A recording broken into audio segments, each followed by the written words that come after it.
Welcome back.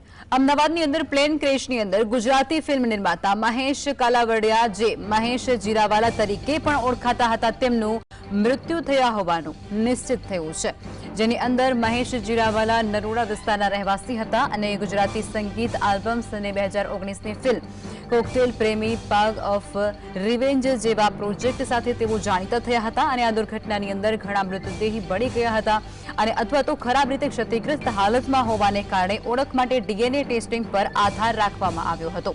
ત્યારે મહેશના પરિવારે DNA નમૂના પણ આપ્યા હતા અને ડીએનએ મેચ થયા બાદ તેમનું મૃત્યુ નિશ્ચિત થયું છે।